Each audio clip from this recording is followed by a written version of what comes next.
Good morning. It is Brian. You are on the Art of Startup War. The objective of this podcast, very simple. You get 30 minutes. During this 30 minutes, you get to hear me recreate the diligence that we did with a company that we had the wonderful opportunity of investing in. So as a fellow investor out there, as someone who has possibly seen this company or heard about this company, or you're just looking for a great startup to invest in, you get the opportunity to come behind the scenes with me and really get into the mind of ourselves while we're looking as an institutional investor and investing in a company. Now, as I said, the wonderful thing is you're going to hear in a moment from John over at Streamline Media, an incredible company that we had the pleasure of investing in at Expert Dojo.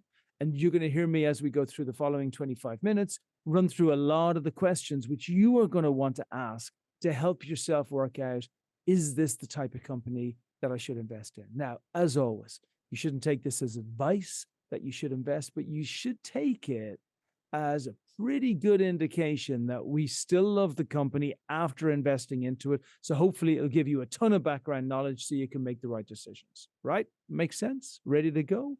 Then we should begin. John, welcome to the show. Thanks. So happy to be here. And you and I have been friends for a little while, and I've been an admirer of yours for a little while. Your deep, deep domain experience in the music industry. It's not hard to tell for anybody watching this on video. You got some of the most epic guitars in the background and banjos in the background in John's I built them myself. So we're going to talk all about Streamline. We're going to talk all about how it is evolutionizing the entire music industry. We're going to talk about the fact that now at the beginning of 2023, music has actually become one of the hottest things in venture backable companies because it's on the up. And while the rest of the economy is in a little bit of trouble, music actually has never had a better time. But before we get to any of that stuff, share a little bit about yourself and your co-founder, and share a little bit about the genesis of the idea behind Streamline. Talk to us about the problem that existed that you really wanted to follow, and all of those years of experience in the music industry made you not only uniquely qualified to do, but made it something that you couldn't not do. All right. Well, I'm the founder along with my partner, William Howell. And we both have a background as musicians, but we also have a background in business as well. We've had bands. Will had bands in the UK. I had bands in New York, and also worked as a sound engineer. I've gone back and forth between music and technology over the years. And as a matter of fact, for a long time, I worked for the Swedish telecoms company Ericsson, where I was one of the architects of the mobile internet. That came after a number of years in New York, where I worked with people like Laurie Anderson, Philip Glass, all the members of the New York Dolls independently, and had my own band that played CBGBs and other places like that. So I've got a unique perspective on the aspects of performing music, trying to earn money from music, and also how you make music and media in general. Will, my partner, as I said, was the singer in the band. And that's the easiest thing because you only have to show up with a microphone as opposed to haul around, amplifiers and other things like that. But also, after he finished as a musician, he launched one of the largest student events companies in the UK, did that for a while, then went on to do consulting and business development for startups and larger companies like Hutchison Whampoa. And a common friend in Scotland introduced us because we were thinking in the same way about music for a long time. And to get to the bottom of that is there's a lot of really, really interesting tools out there for making noises, really interesting noises. And there's a whole bunch of interesting tools out there for getting them into the ears of listeners. You know, as a DIY artist, you can get your stuff up on Spotify, on Apple Music and all of that. But there's nobody managing that process in the middle, which is the workflow aspect of it. And it's a very weird thing because all the tools that you use these days are computer software. And I discussed this. Avid is one of the biggest media companies in the world, and I was their largest customer when I worked for the BBC in Scotland. And I pointed out to them that the system that they gave us, which was built by software engineers using workflow management and file management and version management, had no workflow management, file management, or version management in making television programs. And their response was, well, just make sure you name the files in a sensible way. Now, who names files in a sensible way? We're always sending files back and forth over email, over Messenger, final version, version 2, final version, version 3, final version, please shoot me in the head. I really mean it this time. And if you think about musicians are going to start following appropriate file name conventions. Musicians are lucky if they get up before 12 in the afternoon and have breakfast before 5 in the afternoon. You want to be focusing on creativity. But there's a big problem here. And this is something that a lot of people don't know, is that musicians are not paid to make music. They're never paid to make music. They are only paid when the music is sold. And they're only played when the music is sold, when it's registered, and if their metadata is correct. Now, I got the royalty figures from some of the music that I did just recently, a royalty payment. And I saw this payment that was like, whoa, where's that coming from? There were 40 songs from another band that they had credited to me because the other band's metadata was wrong.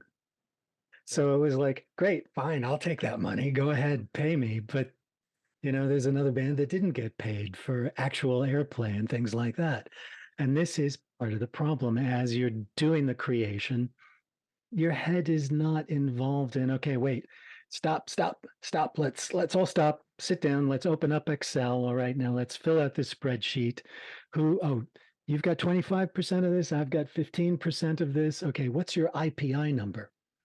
IPI number it's a number that every musician is supposed to have that indicates to the outside world who they are. Musicians are just not going to do that. So with Streamline, we have built a system that allows musicians to collaborate, allows musicians to create, manages all the files, manages all the metadata, and musicians don't have to change the way they work at all. And it's all there, it's all managed. We turn all of the chaos into creativity and just let musicians get on with the job of being creative. My head hurts. My head hurts actually just thinking about the brain damage that you have to go through as a musician, because it's difficult enough to know where it's being played, who's playing it, how long it was played for, when did I record it? Was it with this band? Was it when I was on my own? Was it when I was just playing in a bar with a couple of friends that it happened to be recorded? And so to create this central place of truth, whereby now musicians can feel safe and comfortable that they're being taken care of.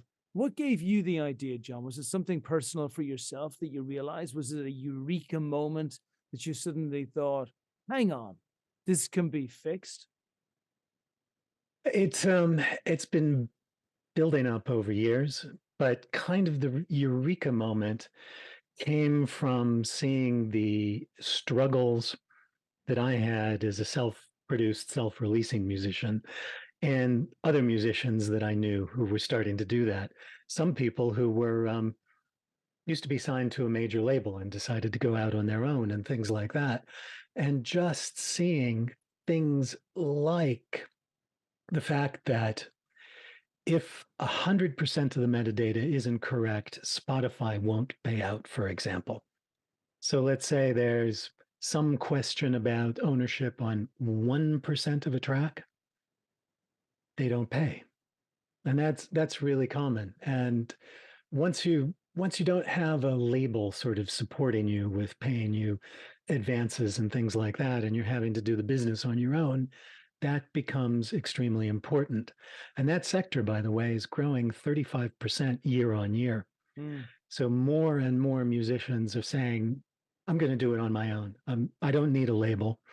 Labels are labels are very important once you reach to a certain level and you need that big push. If you're a big artist, a Taylor Swift or somebody like that, the label system is really, really helpful for you. But the nature of the economy has changed so much that I mean, I remember a quote that I just saw where a musician talked about what they saw from streaming, and all of those things, and said, I would have been better off standing outside of Nando's and paying everybody who went in $1 to Hmm. listen to my music. Hmm. It's that sort of a thing. And the fact is, if you're having to do all of that stuff yourself, it takes away so much energy from being creative. You've got to keep shifting your head from being a musician to a business person and back and forth. And the thing is, there's a lot of this stuff that computers, that systems, machines do really, really well. Tabulating lots and lots of metadata, lots of columns of numbers, all of those sorts of things. People hate doing that. Computers love doing that. So it's like move that over to the systems and let the musicians be creative, let the managers focused on career and not just digging through endless spreadsheets. I love it. And I can see the adoption already being something incredible. Now let's move to execution, because background, everybody's going to be listening to from an investor perspective and saying, good, okay, two very strong founders, one incredible domain expertise, the other one on the business side of it who's done it already. Well, both really. But good, strong background, great idea, great epic insight as to what the world is going to need going forward. Now, let's move to execution. So talk to us about, because this is not a simple thing to do. If it was simple, it would have been done a long time ago, right? So talk to us about what that execution looks like. You've built out the product, but you're now taking it up to the next level so that you've got something to bring out to market, which is going to be incredibly powerful. Talk us through the story of the timeline of execution. What does that look like? And what can investors expect along that journey? All right. We've got a fully functional product that's currently in a closed beta. We've had 1,400 active users on the platform, feeding back to us just what they're after. And so the underpinning of it is absolutely solid. And we've built the entire workflow and collaboration engine. What we've done is taken input from all of those users, also gone out to industry, because we're not just dealing with individual musicians, we're also dealing with labels, publishing companies, and all of that. So we are currently building the UX for the enterprise level of the platform, which was where a label, excuse me, where a label, an artist with a large catalog or anything like that, can do a bulk upload, and we apply all of our machine learning magic to categorizing and organizing the platform. Sorry, just a moment here. Excuse me. Bless you. As I said, closed beta. It's been very successful. We've got a very, very solid platform. We are currently fundraising on the back of that platform. We've got availability in a round that we're doing of about 500,000 pounds, let's say $600,000. Mm-hmm. We are, because nobody raises in one big boom, all the money in. We're doing it via safe notes. Mm-hmm. So we're bringing in the money as we need it, with a nice discount for anybody who comes in early on in the round. And what can people expect, John, on the actual execution of the product? So as people are thinking about, okay, it's in closed beta right now, but you said fully completed product, right? So Yes. when is the product going to be released? What else is required on the development of the product to make that happen?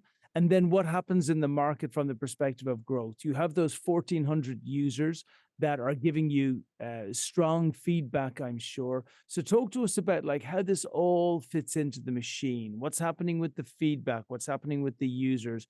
when does the product actually go to market, and what can be expected in 2023 for investors who come in now? All right. Where we are right now, as I said, we took the input from the beta test users and are making some tweaks to the platform. Probably we're looking at about 4 weeks before the creation side of the platform is launched. That's the side of the platform that is useful for individual musicians. It will take you all the way from idea to release. And as I said, that will be publicly available within about 4 weeks. We're just doing the final polishing work on the technology. Good. And so I'm going to say the 1st of June in 2023 for everybody Yes. who's listening to this, depending on when you're listening, you'll know exactly when that's going to be. And then, so what's going to happen then, John? 1st of June, 2023 comes out to market. You hit musicians everywhere and say, come on, guys and gals, you have a terrible problem here. This is going to be the central repository for everything. It's going to help make sure that you're going to get paid on all levels. You're going to build partnerships. Who are they going to be with? You're going to do PR. Where's it going to be? What's going to happen? And what is our expectation for what should happen with users? And this is especially if somebody listens to this podcast in August or September and they're saying, did they do it? Yeah.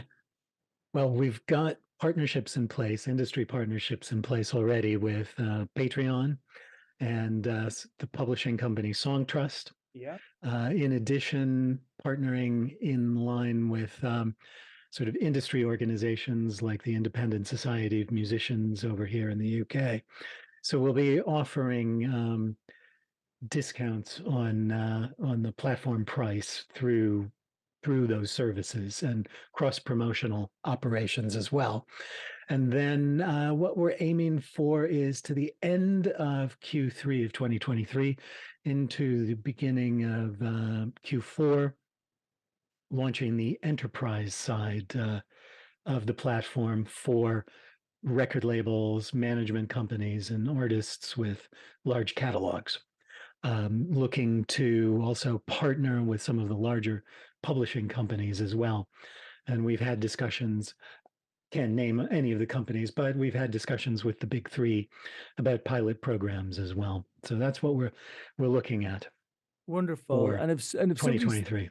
Wonderful. And if somebody's thinking in the form of users or revenue going forward as they're trying to work out the trajectory of the company, because look, every company, every investor invests in a company in the knowledge that that company has a probability of making it to 2, 5, 10, 15 times what their invested valuation was at any particular time, but in the hope that it would become $1 billion company. So in their mind, they're thinking, how quickly do we get to $30,000 a month, $50,000 a month, $100,000 a month, 500,000, $1 million, and then $3 to $5 million a month. And then at $3 to $5 million a month, everybody feels very comfortable that that company is now either in or on its way to the $1 billion valuation club.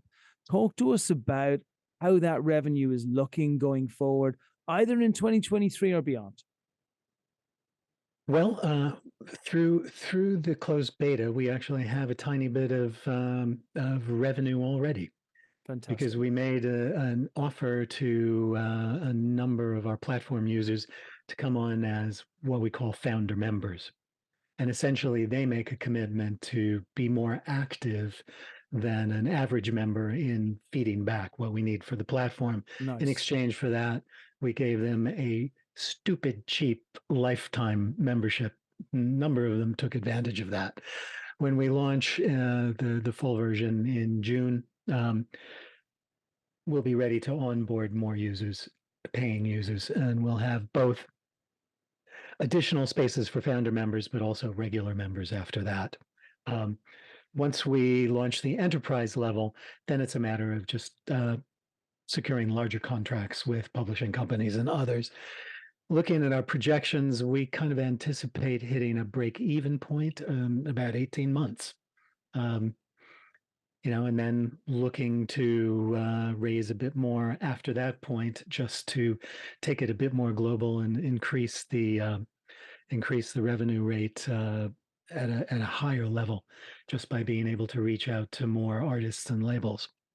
Very good. And those first few users you're talking about, they're really ambassadors, right? And that's a very smart way to be able to grow the platform, because really what everybody wants is to create a loyal fan base. When I say everybody, I mean founders. The real goal is to create that loyal fan base where the fan base are desperately sharing what you're doing with other people because they want everybody to be successful there.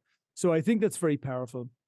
And then talk to us about like how you expect the platform to evolve going forward. If at the beginning you say we are going to categorize the uncategorizable because of the behaviors of the people that we're dealing with. Here are wonderful, creative, great people who do not want to be bogged down continually pretending to be accountants, right? We're going to fix that problem for them, and we're going to make sure that they get what they deserve. And then, so how do you evolve from there? That becomes what gets built. It goes out to the market. Where does it go after that? Well, it's a very interesting time to be going into this. There's so much hype around decentralized economies. And the fact is, for 150 years, the music industry has always been a decentralized economy. And that's its biggest problem. Hmm. There have been attempts to centralize metadata, communications, all of that over the years, and it's all been rebuffed. Could get into could I get into a long story about the bad old days of the type of people who used to run record labels, but anyway, that's a whole other story for another talk. But the fact is, it is now essentially the music industry's time, because of the tools that have been designed to try to take centralized industries into a decentralized economy. Well, here's an economy that is already decentralized, and they're saying we need tools. So we're applying those tools to this, looking at things like graph databases, shared business messaging, to pull up an old sort of a thing. One of the biggest problems when you're a musician, you have to register your work with publishers, performing rights organizations, et cetera, et cetera, et cetera. They are all attempting to join the modern world, but they've joined the modern world through spreadsheets, not through anything complicated. In order to upload your information to them, they provide you with a spreadsheet template. Basically, each one of them, your publisher, your performing rights organization, all of that, they use pretty much the same information. Their upload templates are formatted differently.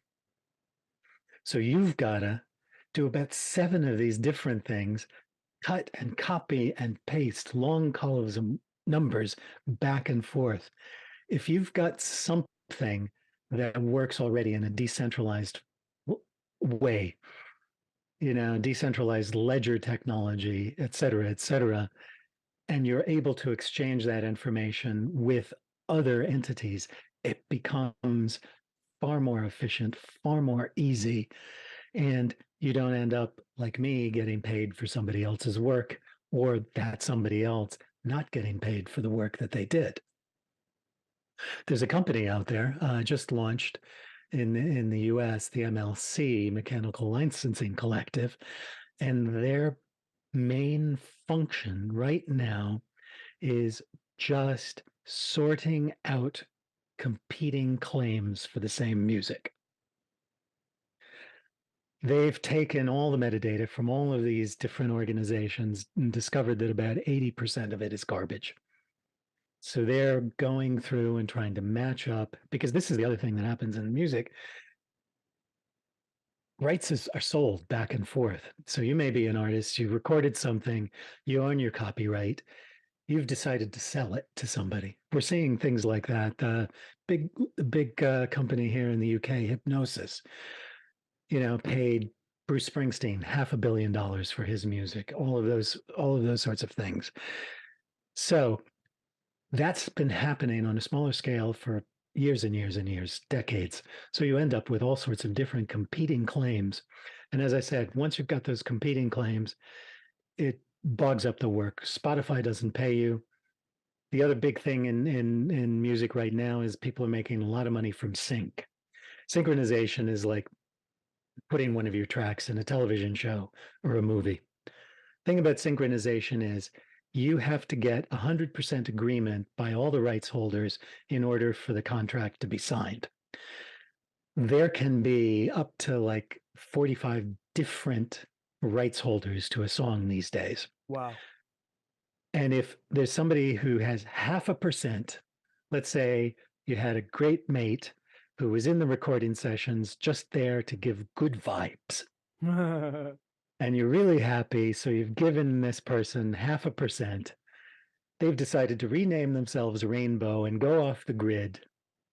And all of a sudden you get a call from Marvel who want to use you in the next, Marvel Universe thing.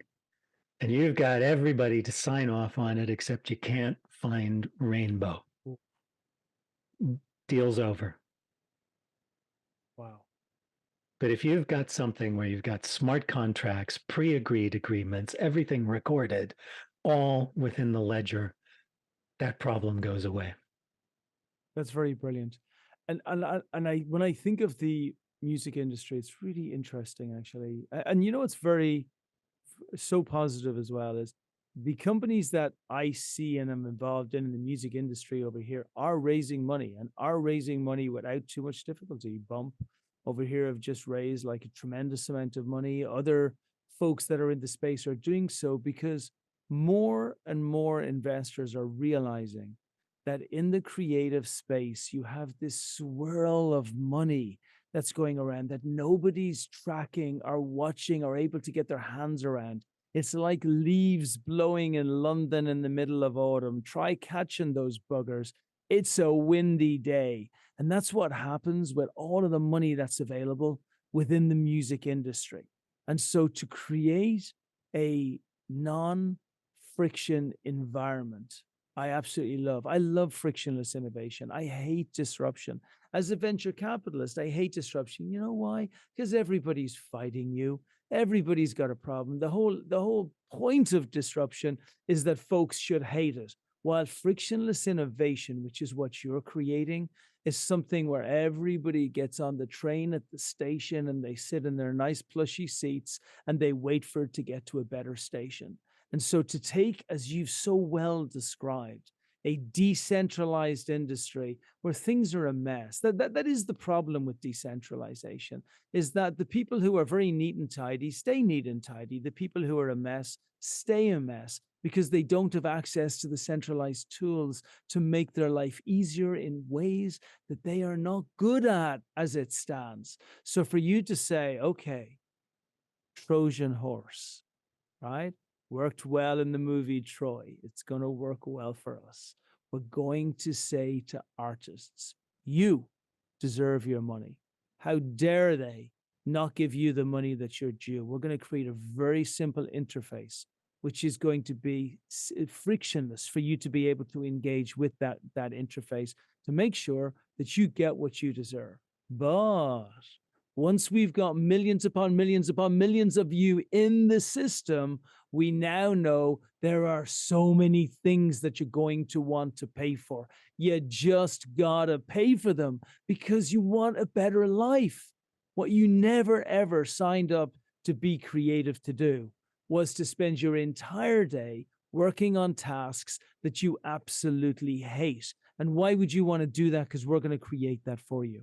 And so, John, talk to us about, and I think the really nice thing here is you've kind of taken us seamlessly to that epic insight and that third horizon that you have. So paint us that picture in the future of what does Streamline look like when you fast forward 10 years in that future. We already know that you've brought folks in a way that they can categorize their music and protect themselves so the music is thing. Talk to us about what percentage of music you're going to have categorized. Talk to us about how many artists are going to be there. Talk to us about some of the other centralized systems and tools that you're going to provide that is going to make this the GoDaddy for music. Literally, nobody's going to go for a music domain without thinking of Streamline? Well, there's a whole world that exists in there, and the thing is, um, music is an interconnected world. You collaborate not just with musicians, but with visual designers for music videos, for album covers, for t-shirts. You collaborate with roadies who hump your gear around. You collaborate with people who drive vans to get you back and forth to gigs. You collaborate with people who repair instruments. You collaborate with people who provide the catering. It's an entire industry. And we're looking at ways of bringing things together in that fashion. Workflow. You got workflow when you're making a song. You also got workflow when you're planning a tour. All of those aspects come in here. We create a multi-sided marketplace as well. When you're recording, you have lots of sort of extra things left over, things that maybe you didn't use. It's like, wow, that was a really, really great drum and bass groove that we created, but we haven't found any way to use it. Well, within our system, excuse me, within our system, because it's all documented, stored, and easily accessible, you can make that available for other people to sample, to use legally and easily within your system. So think about, the way photo library systems work. Well, we can provide those services for musicians as well. If you're a filmmaker, television maker, you can go in, you can say, I'm looking for background music for my latest project. You can find it and license it on the platform in the future. All sorts of aspects. And it makes it a lot easier just because it's in a single platform. You're not having to jump over to here, to there, to, oh, where did I find that? And who did I do this? And now where do I make the deal with? And did I pay them for this and all of that? It's all stored in one location. Beautiful. The future of musicians right here in Streamline. Talk to us about how folks can contact you, John. Well, you can come to our website, which is at www.streamline-media.net. You can see all of our information there. You can sign up to the wait list for the launch when we launch in June. I'm also available at john@streamlinemedia.net, streamline-media.net. Very easy to reach me. I'm also on all the social media platforms and all of that, easy to find. Fantastic. It has been an absolute pleasure investing in you. It has been a pleasure being with you on the journey. I love what you're doing for musicians. I love your vision of the future of how, I would not even say just musicians, of how consumers are going to interact with the thing that they love most, which is that wonderful music, that creation that comes from all of those incredible musicians around the world. And I love the idea of actually thinking of you as that GoDaddy, as that one resource, which is the single truth, the single place that makes life easier for musicians and makes life uncomplicated for everybody else. John, thank you for joining us. Thanks for being a part of the Expert Dojo journey. As always, with all investors that are out there, nothing in this is any kind of solicitation for investment. It is merely an explanation as to why we invested. And if anybody would ever like to contact me directly, whether it's to get feedback on John, Streamline, or anything in between, you can always reach out to me at brian@expertdojo.com. And that, my friends, is a wrap.